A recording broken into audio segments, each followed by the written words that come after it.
Hi everyone. So today I wanted to talk about, or I guess rant about some problems or issues that I've had or that I still have with the dating sim known as Ikemen Sengoku or IkeSen. More specifically, it is an Otome game, which is a specific type of dating sim where you will date or develop a relationship with different male characters, generally male characters anyway. It's basically a visual romance novel, except that it's a bit more interactive, depending on a specific game that you're going for. And this one in particular is a pretty popular one that is about the Sengoku era of the history of Japan, which is around the 16th century, I think. I think it takes a bit more of another century, but I don't really remember. The point is that I'm going to talk about the issues that I have with it, and I'm going to keep comparing it to Voltage because they're basically the only two dating sims or otome games that I have a lot of experience with. I've been playing these games of both companies for probably 3 years, if not 4, I'm not sure, but it's been a while.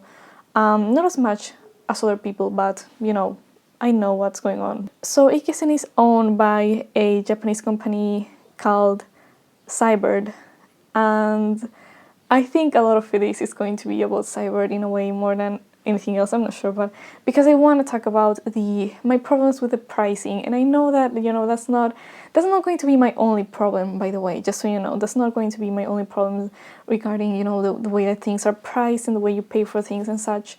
But that is kind of maybe my main problem. It used to be my only problem until other things sort of took me over the edge and I decided to make this video because of that. But I will start off with the issues with pricing, and again I'm going to compare it a lot to Voltage. And if my viewers are familiar with IkeSen, you probably know what issues I'm going to be having with the pricing. I just think it's kind of overpriced in comparison to Voltage, per minute of story, if you will.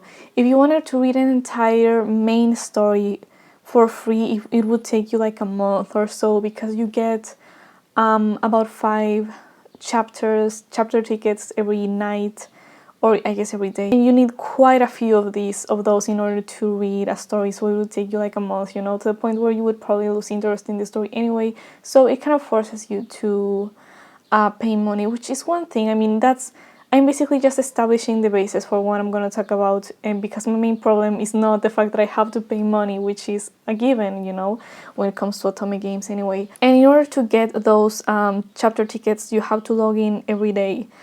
Otherwise, you have to pay for chapter tickets, and each of them, again, only gives you an access to a very small portion of a chapter. So it's very expensive to read a story at a reasonable pace in which you would actually read a story, especially in comparison to Voltage, where a main story, which granted those are much shorter stories, but you can buy one entire main story for the equivalent of $5 or so, and you get like an hour and a half of content. In IkeSen, for $5 you get 5 chapter tickets, which is enough to read only half of a chapter, which is, for IkeSen, that's like maybe 20 minutes of story or maybe less. So it's a pretty big difference in value. In addition to that, you have to pay for items like dresses, different types of items that you have to pay for in order to get the premium stories, extra bonus stories among the main chapters of the story. And they are part of the main story as well. They're not just extra things. You basically have to pay extra in order to get the good version of the next chapter of the story. Another thing is some stories are sort of limited time only. They might come back the next year or something, but you have to basically, a lot of the times, you basically have to gamble for them. You have to pay money for tokens, use those tokens to gamble and maybe get some item that you don't want, and maybe get a specific short story or a voice demo, whatever those are called, voice messages and stuff like that you might actually want, especially because you don't even get to choose anything about it. You might want this specific story of this specific character for this event, and you may get anything but that. I mean, even if you play several times, of course the point is to get more money from you. I mean, that's very evident to me. Don't think that I'm not naive, of course. But the thing is that the thing that really bothers me with this is the limited nature of the stories. Like if you bother to write the story, it's really strange to me that you don't want it to be available, year round, or you can just buy it whenever you want. I mean, doesn't it make more sense for me to be able to buy that story whenever I want, or just any point, like at least give me the dignity to be able to buy what I want. The way that Voltage does it is they do have some limited time stories once in a while, and they only have limited time stories for certain characters of certain titles. So for the most part, if you like a character, you want to read all of his stories or whatever, you can go to his section, and there's going to be all of the special stories that are aside from the main ones, the main route. Those you can just buy whenever, some of them are actually about Christmas, or they're sort of a holiday themed or Halloween themed or Valentine's Day or anything, and you can buy those at whatever time you want. And again, IkeSen doesn't even want you to read and buy and read these stories that they themselves put effort and money into. And of course, a lot of the reason why they do get money anyway is because of the fear of missing out, and from people wanting to, spending a lot of money in hopes that they will get a specific thing that they ask for. But honestly, that sucks anyway. I mean, it's probably a good business practice in terms of profit, but honestly, it also makes you kind of tired of playing the game in the first place, because you're like, what, this is unsustainable, this is a waste of money. I mean, of course, it depends on, what exactly you're interested in at the moment, but at some point you'll probably look back at your purchases and you'll say, this is ridiculous and I'm not spending any more money on this. All of this I would forgive. All of this would be forgivable, right? If it wasn't for the fact that the main stories, the main stories from the characters that you are paying to read about, you have to pay for them again in order to read the stories that you have already paid for. So you don't actually buy the story, you buy chapter tickets in order to read the story. And what that means is you cannot go back and then reread the story whenever you want in IkeSen. You have to buy all these chapter tickets again, or again wait like an entire month of logging in every day to get a little piece of the story. You don't have to buy the clothes again, and there are a couple of chapters, the special chapters or bonus stories that you might be able to, those are saved generally. The ones that you actually pay money for,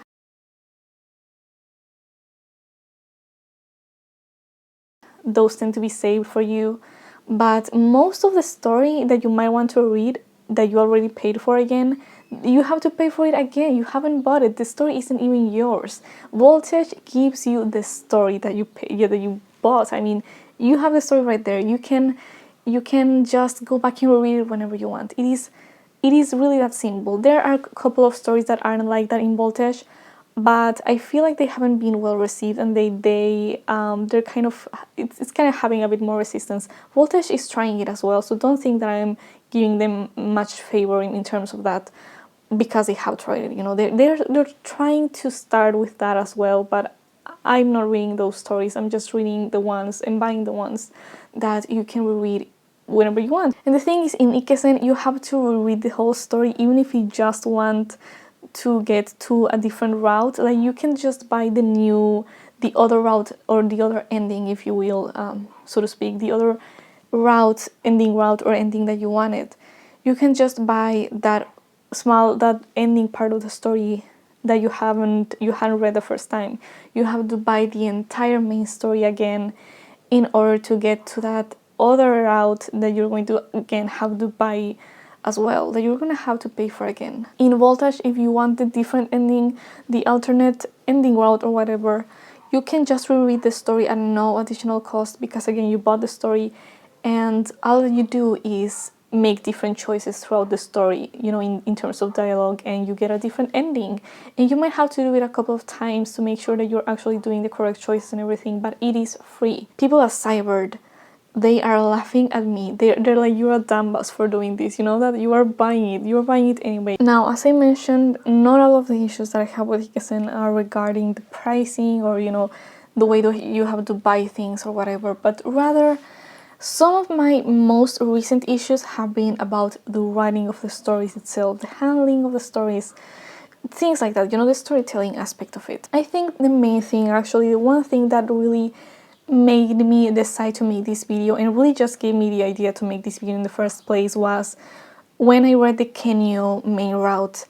I was just so disappointed with it, and I hate to say it, I would rather have paid for a pretty good story and not have to, I'm not like I'm being forced to end to rant about it on the internet, but and not not feel like I have to get it out of me or whatever, out of my chest. But I felt like with the main route, the Kenyo's main story, they didn't even bother that much to make an interesting storyline. They were just like, oh yeah, the main characters are gonna meet here and they're gonna like talk to each other. She's not gonna tell him who she really is, and then he's going to feel betrayed when he realizes who she is and where she's from and all these things. Like, that is, don't you think, haven't you seen so many like children's and like teenager, YA things, stories where that's the main plot? Like someone is lying about something or deliberately, hides information about themselves, and then the other characters or just one character eventually figures it out and they have a falling out or whatever, and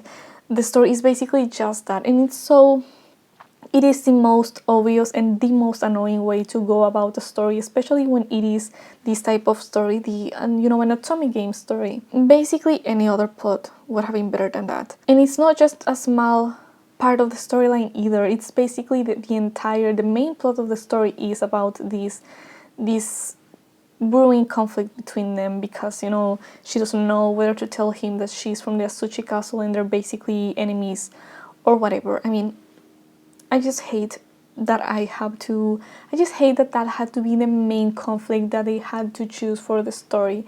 It was way too obvious. Like, they didn't make an effort to write a real story. Another thing is that sometimes the things that he did or said in his main route seemed really out of character to me, because we have whatever, some shorter stories regarding him or about him much before the main route came out, which was, I think, this year or maybe late last year, I'm not sure.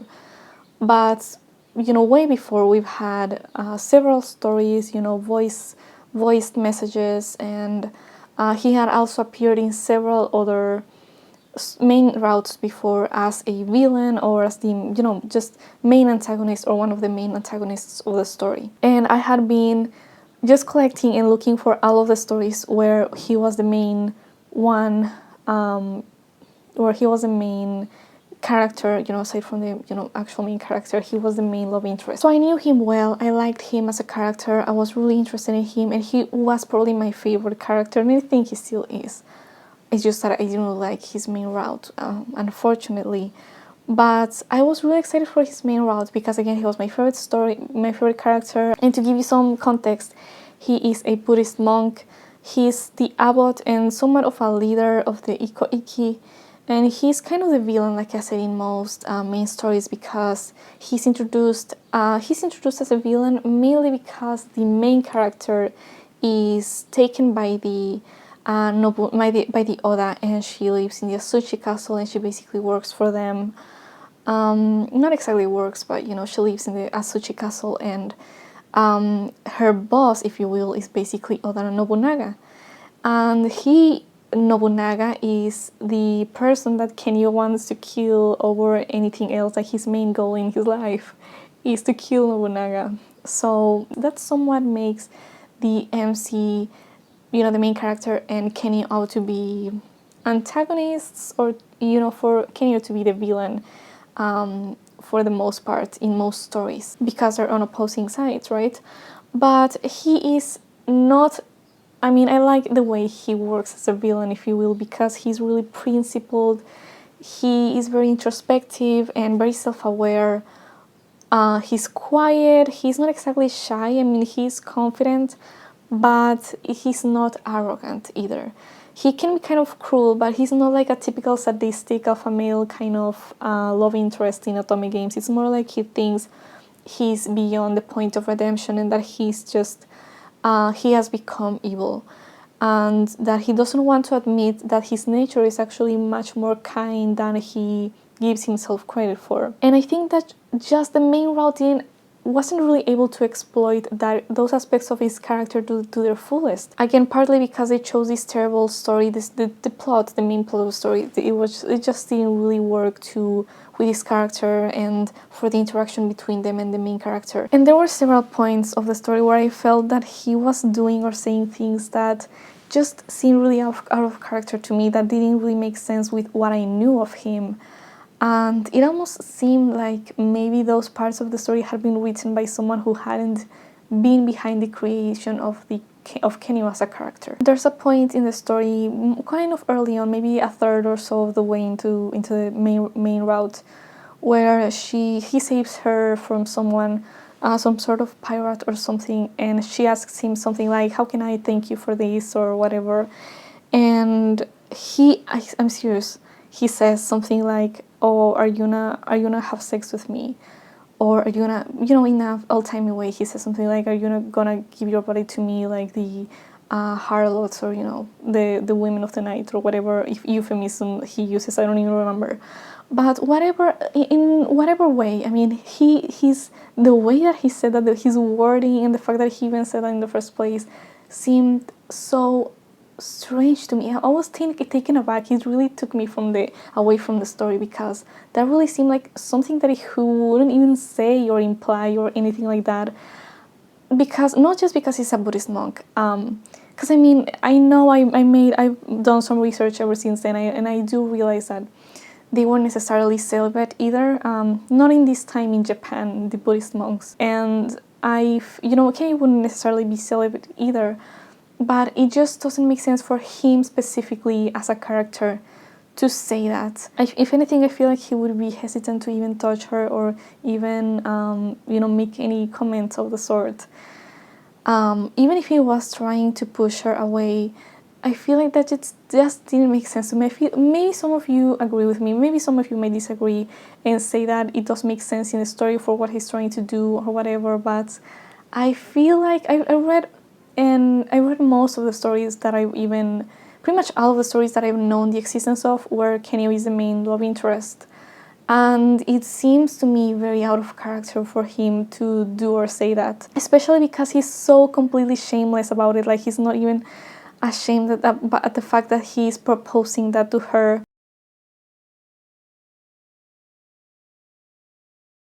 And it's a really strange, constant source of tension in the story. Like, he's constantly like, "Oh, I can take you," and feel nothing. And just, I don't see how it makes any sense. It constantly took me out. I'm like, he wouldn't be, there would be some characters who would say something like that, but not him. Even if he said it in a sort of fake way or trying to push her away or anything, that wouldn't be the way. And maybe there are problems with other main routes overall. I read quite a few of them, not all of them. And there have been some routes that I didn't even finish, some main routes. But I think the Kenny one bothered me the most, again, because he was my favorite character. That was a route that I was particularly looking forward to. Maybe it's because I also get more critical of these stories the more I read them. But I also have reread most of the Kenshin route, and I still like it just as much. The Yukimura route is also really, really good. Even though he's not exactly my favorite character, I really like the thing that they did about how it focuses a lot of them being enemies, or more like people from opposing sides. And also, I like the Shingen route, even though, again, he's not really my favorite character, but I like the route a lot because it focused a lot on the relationship developing. There were routes that I didn't like as much, but mostly because I just didn't like the characters as much. But I didn't really know that I wouldn't like the characters before I read the story. Like, the Nobunaga Oda route was the first one that I read from IkeSen, and I didn't like it much because I realized that I just wasn't into that type of character, the typical, I guess, sort of like alpha male character that Nobunaga is. Yes, his route is an interesting case because I feel like, aside from the character not being that interesting to me, I stopped reading it altogether because I felt like the story was kind of boring.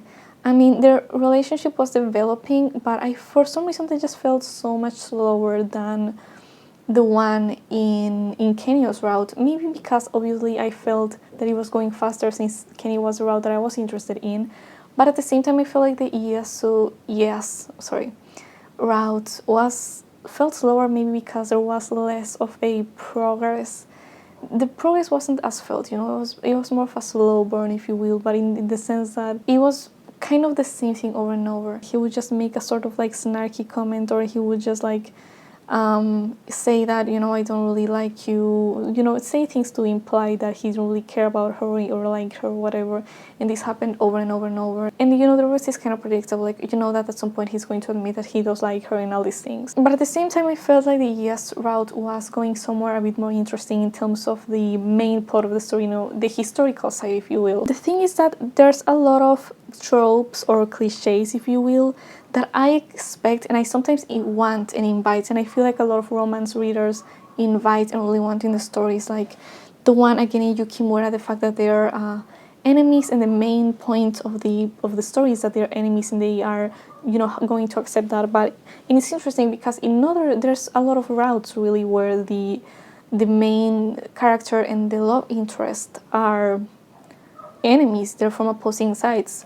But it happens differently in those other stories, because in those other ones, Shingen, for example, he kidnaps her, and then even in the Kenshin route, he basically also kidnaps her in a kind of different, with a sort of different meaning behind it, in a different way.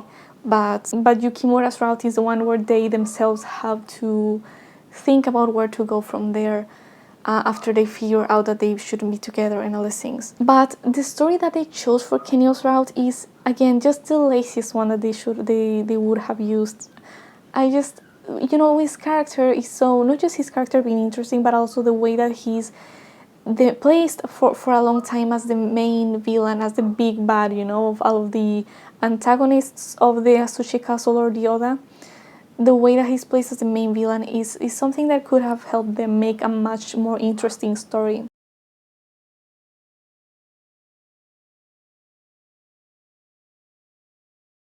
Another smaller problem that I would say I have with the route sometimes is that I feel like some of the stories that just choose to not have fun with the historical aspect of them.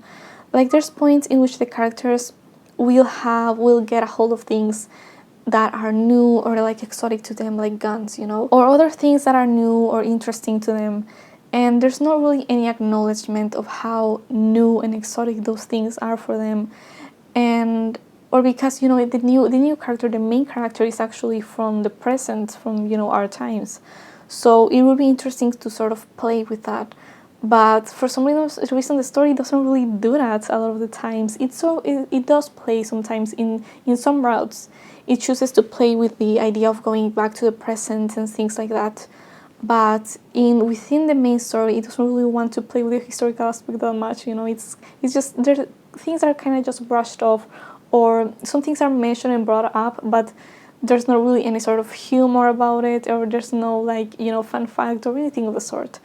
And this is a minor problem, of course. It's not like I need a historical lesson from a visual novel or anything. I remember there was in the Hideyoshi main story, there's a point where he's smoking tobacco, and which is fine. I mean, it's the 16th century, so it makes sense. It is possible, especially for someone, in the elite, a warlord. But then the story and the characters themselves don't acknowledge that that's kind of weird, or that it's exotic for them, or that the main character, since she's from the present, she would know what tobacco is and what Hideyoshi is smoking. But they just kind of brush it off.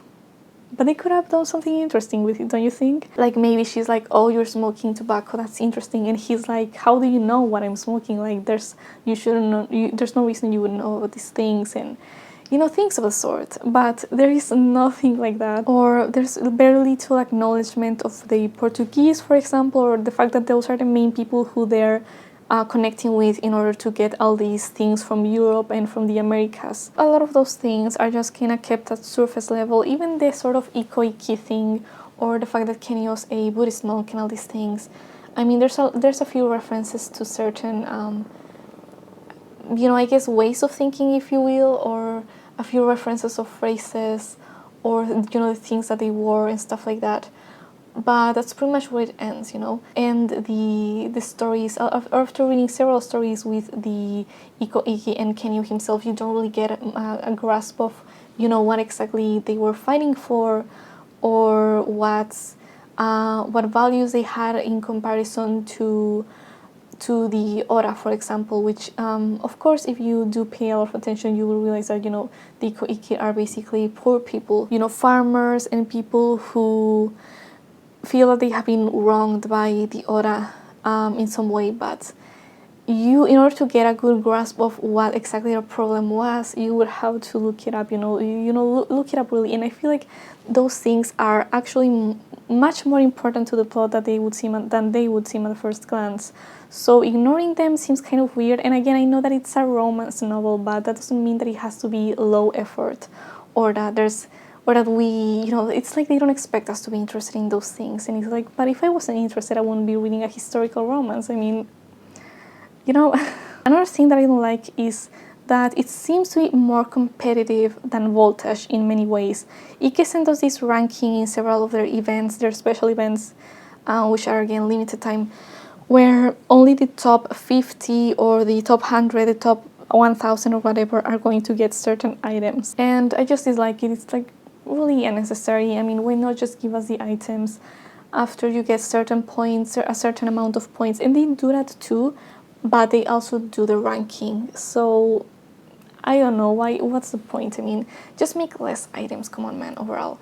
I mean, it's very overwhelming as well with the amount of things that you can get, most of which just end up being clutter in your closet, because most of them are just things that you have to get through in order to get the actual item that you do want. And of course, that's also intentional, it's part of their profit-making strategy.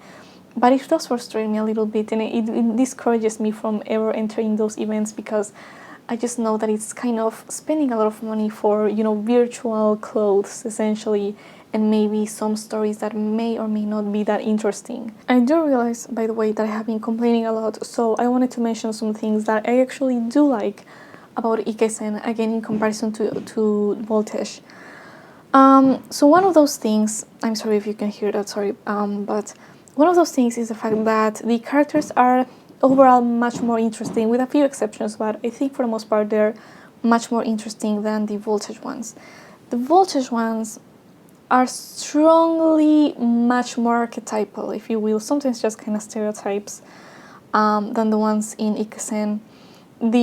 Sometimes they just don't have any depth, the Voltage ones, again with exceptions, but the IkeSen just obviously has much fewer characters, so they're able to craft them a bit more carefully, and make them stand out and be very different from each other, and still be, feel like real people, as opposed to just complete like cardboard cutouts. In Voltage, it often feels like a character from the certain title is equivalent, like completely the same character as another from another title. And again, that's also a consequence of having that many characters, that, at some point they're gonna start to seem very similar to each other. So another thing that I like is the fact that there is no, at least at this point, I haven't seen any story in IkeSen that has any sort of pointless love triangle, at least not in the sense, I don't really remember any with two men either, but definitely not any of those annoying ones where you're not sure if maybe he already has a girlfriend, or maybe he's already married and you're basically cheating, and nothing of the sort. I hate those romance stories, like I really cannot stand them. And at least the stories in IkeSen don't force you to cheat, or force you to potentially be cheating, or have to leave someone for someone else, or be between two guys, or have a guy be between another girl and you, or whatever. Like, nothing of the sort has happened until now. There's very few female characters overall in IkeSen, which is sometimes better rather than in romance stories, if they are, because if you're only gonna have female characters and just use them as like competition or whatever, I mean, you might as well just not have any at all. I also feel that the main character in IkeSen is much more flattering than the one in Voltage. Obviously, Voltage has many main characters. They basically have to craft a new one for every title, but at the same time, it's not that difficult to just have her, to not completely make her pathetic and like really passive and just a bland main character. You know, it's not that difficult. The main character in IkeSen is a much more reasonable person. She has, you know, a pretty realistic set of skills. She has a couple of skills that, you know, things that she can do. She has a personality, she has hobbies, she can sew, you know, she has interests and things that she does that aren't just thinking of the guys that she likes or whatever. And she also has things that she has to learn, you know, like she has to learn to ride a horse and things like that. And in some voltage stories, some of them I feel like they do have a pretty good main character. In Era of Samurai, I feel like in that one she can cook, you know, she knows a lot about medicine, and she's a pretty useful, you know, resourceful person. But in some other voltage stories, she's no one. I mean, it's kind of difficult to think why someone would even fall in love with her, because she's nothing. She's like bland. You know, people have to be patient with her because she basically sucks at everything. She makes bad decisions that nobody would ever make. So in comparison, IkeSen is a much better choice in terms of, you know, how the MC is and all these things. But they're kind of very competitive with each other, I would say. I still own both apps and I'm still using them and I'm logging in every day. So clearly I do think that it is worth it to spend at least some money on IkeSen, because I do like some of the stories a lot. And I'm also curious as to how you, my viewers, feel about IkeSen if you have played it. And if you read the Kenyo story, tell me if you feel the same way. If you're also a fan of Kenyo, tell me if you felt the same way about his character, the way he was portrayed, or about the story itself and how it went, how he did that. And yeah. So overall, thanks for watching, and I'll see you in the next one.